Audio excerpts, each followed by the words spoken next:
Hello, everybody. I am Nu-Trix, the synth guy, and today we're talking about the MIDICAKE ARP. MIDICAKE is the company, ARP is the device. That's that little box over here. It's not what I expected. I expected to have like 4 arpeggiators that you could trigger and play because you didn't have any on your synth, for example. But it's much more than that. The MIDICAKE ARP is actually a great tool to create new ideas. So today I'm going to talk about especially 5 ways that the MIDICAKE ARP can help you trigger better musical ideas. First of all, let's just listen to what it can do.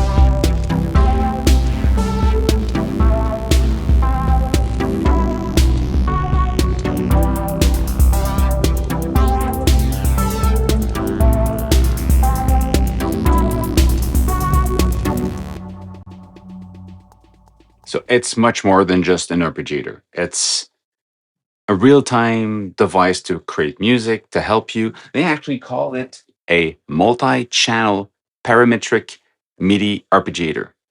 It can play 4 different channels. It can play 4 different arpeggiators. They can be in many modes. They can be together or they can be one after the other. They can be on the same channel, they can be different channels. It's really a flexible way of following you, basically. I'm not a good keyboard player, but I love arpeggiators on synthesizer. I've been using them since day one as I, have one way to have a good riff with just knowing where to put my fingers. So it's cool. But there's always something that makes a little bit difficult to play in rhythm with arpeggiators on a synthesizer. And that thing is the steps. MIDICAKE decided to have a different way to approach steps of an arpeggiator in the ARP. Now, listen to me for this. That's the first point. If I play an arpeggiator on a synthesizer, like this one, for example, here, play a note, I hear one note. If I play 3 notes, I play these 3 steps, play a 4th one, it becomes longer. We got the 4th step now. So the amount of notes equals the amount of steps because the arpeggiator goes through all of it. So one of the difficulties is when you actually play it, you always have to think, if you want to keep the same rhythm, you have to always keep the same amount of note hold down on the keys, because if not, you're going to add or subtract on the steps. Now, musically speaking, it could be good. It could be exactly what you want. But if it's not, then you have a problem. If you want to play chords and have the arpeggiator follow you, then you have to think about the chords always having the same amount of notes. Always. If not, the following will have different steps, and musically it could be difficult. So the ARP does not follow this at all. The ARP says if you play 3 notes, but you ask me to do 2 steps in my arpeggiator, I'm going to play only 2 and loop back to the beginning and do the 2, the 2, the 2, the 2, the 2, the 2, depending on how you ask me to play them. If you play 10 notes and you ask, 5 steps, it's going to be 5 notes, and then it's going to go back to the beginning and play the 5 notes again. So it will not play all the notes if you didn't ask enough steps for all the notes, and it will play more notes if you don't have enough notes played. Let's say you play 2, but you ask 4 steps. It's going to play the 2 twice before going back. So basically, going to play twice. You have 2 modes, the play mode and the set mode. And the set mode, you can go in and say, well, I want to have how many steps? I want to have 4 steps. So now if I mute everything here and I only play this one, I'm going to turn off the arpeggiator, and I plays.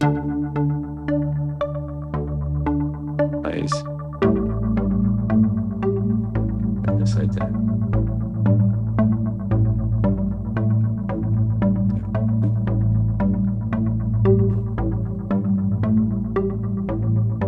but I also always use the 3 keys I'm playing. So continue going up the keys, following the settings of the ARP and the keys I'm playing. So the steps are really linked to the logic of the parameters of the ARP and not the amount of keys that you're playing. So this is a big difference, and it makes it so if you expect this to play the way you play on a keyboard normally, it will not act this way, but it's actually better this way, I think, because it gives you a good way to complement what you're playing on the keys with this. So this is really cool. So that's the first thing. The second way is that you can modulate these arpeggiators in different manners. There's 2 modulation, mod A and mod B, and then there's an effect. And for each of them, you can decide the amount of modulation. You can decide what is going to be modulated by this. So the velocity, the gate, the octave, the note offset, the time division, the steps, the amount of steps we just talked about. So you can really change this if you want. The direction, back, forth, and all that stuff. The delay for this, the bounce, jump, repeat. So there's a lot of controls. The rhythm length, the groove length, the effects amount, the MIDI channel this is really wicked. You can actually change MIDI channel as you play. The note limits. So all of this is all possible to send modulation to. And the modulation is pretty straightforward. It's like an LFO and a synthesizer. You got the shape. You can select different shapes. And you have the length of it. So it's in musical values and the amount. So let's say we try, just for fun, for this one, we have this one playing. Say I've got this one. I'm going to take this one. Say I want to have modulation, full tilt, so I'm going to hear it really well. And I'm going to send it to the gate. So gate becomes short, longer. You want to have less of it. Okay, you go back to the amount, say I want to have 50% of it. Actually pretty cool. And then, well, maybe I want it to be longer. I'm going to go, okay, 2 bars or 3 bars. I'm going to take the second one, also send it, bring it up.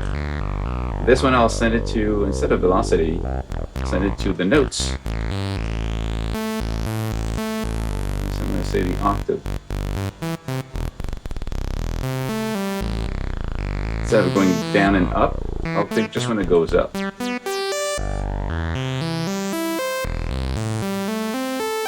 fast. Let's say I'm going to put it on 4 bars. Or 2 bars.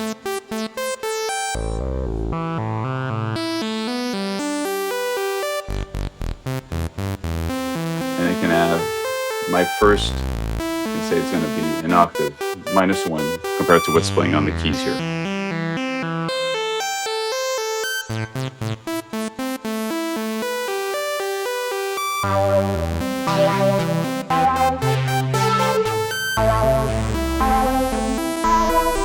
So see, it's very quick to have modulation turn this into a riff or a complex way.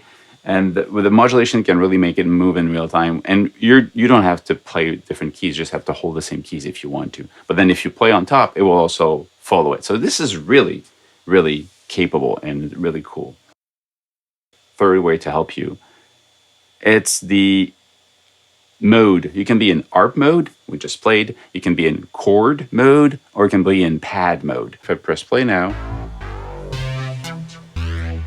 so this one, I'm in ARP mode. Now you go chord, pad, almost the same. Difference is that in chord mode, you will follow each key being pressed, but you'll play the chord. All the keys that are being played will play at every step. So we're going to have bing, bing, bing all the time on different steps. If I switch it into chord, every key is following the whole chords. So the rhythm is the same as the steps, as if I press. So whereas the pad will not follow the step, will take the whole length of, let's say, the time you're holding the keys, it will play the pad, all the keys, chord also, but it will hold it until you release and you play again. So it's kind of a pad playing at the back while everything else is playing on top. That's kind of the logic behind this. Pads. It's when there's a chord. Every time you play here, you see the color coming in, shows which keys are being played. Every time this is played, this one isn't responding. So it plays, so everything you release and play again, you get this playing. Okay, so this works.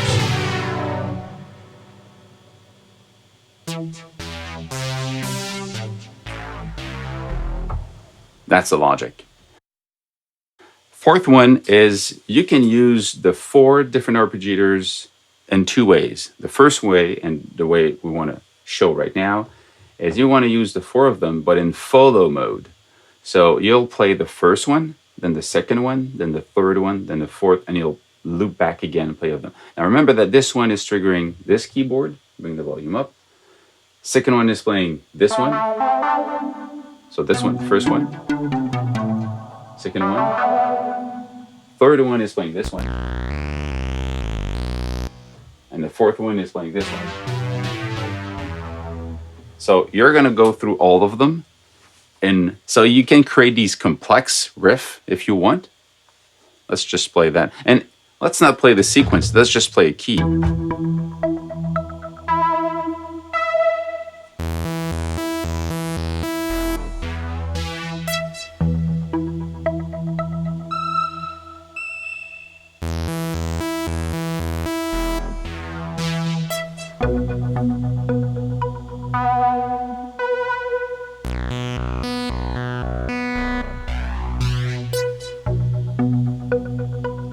That's the logic.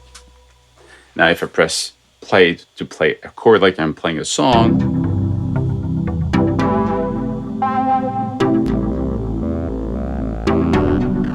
so we're also hearing the playback of these notes because this is going through, and on top of that you get the MIDICAKE ARP doing all the other arpeggiators playing at the same time. So this is really cool. So in this case, the logic is that you have a complex single riff played back by 4 different arpeggiators, one after the other.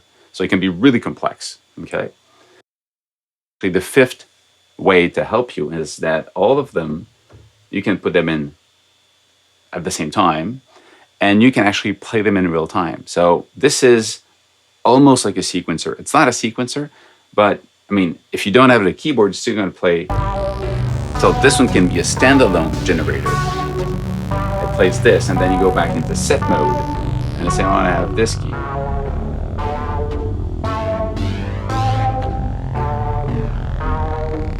So you can change the chord and the key.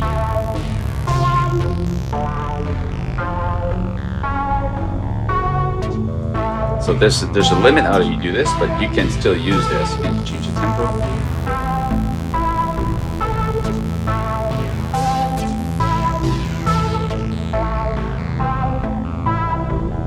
And you can actually mute them in real time.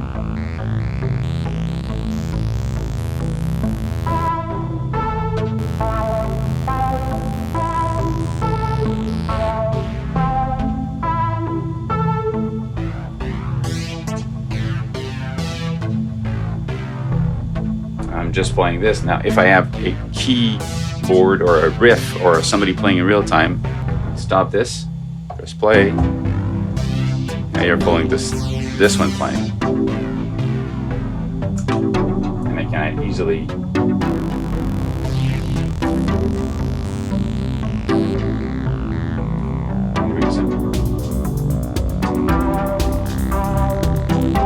and again in real time I can go in and say, well, let's go back into the modulation I had earlier. Set modulation for this one.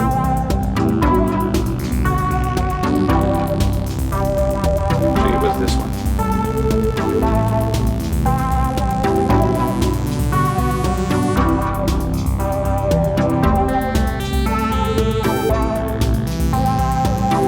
Do the same thing here because I want to have this and also this one to change.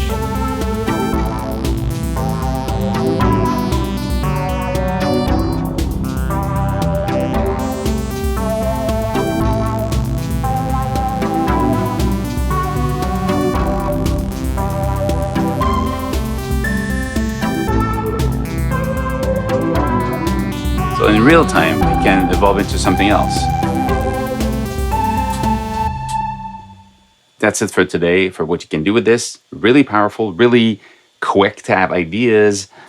I'll do another video if you want to have more detailed about all the menus and all the features that you can see in it and what they can do each of them. That's going to be kind of a manual online tutorial. I'll do that. But also I'll do another one where what I'm doing right now, I can actually record this. Now, of course, I could record this as a final version, just record and playback, and it's going to be a live jam, and I have it. But also I can record the output of this into a DAW or a sequencer, hardware or software. But also what's interesting is I can record this on multiple MIDI tracks simultaneously and then create these kind of parts of the songs. So I can save what I'm doing right now into one memory, and I can like copy it to another one, create another part, modify it, and save it. And then I can load back in real time, these states of playback mode for the arpeggiators and kind of go from the A part to the B part, go back to the A part, go then to the C. So either I can do it in real time, or I can actually copy them into blocks or chunks of section in my DAW and then move them around later on and become. So it's one way to just input musical ideas and then continue the process on your computer after it. So I'm more into studio work than live shows. So I'm going to use it more in this way, but still the live performance part can be recorded. So you're still going to be able to play it if you want to. Pretty cool. Pretty cool. And MIDICAKE, good job. That's it. Stay safe. Make more music and see you soon. Cheers.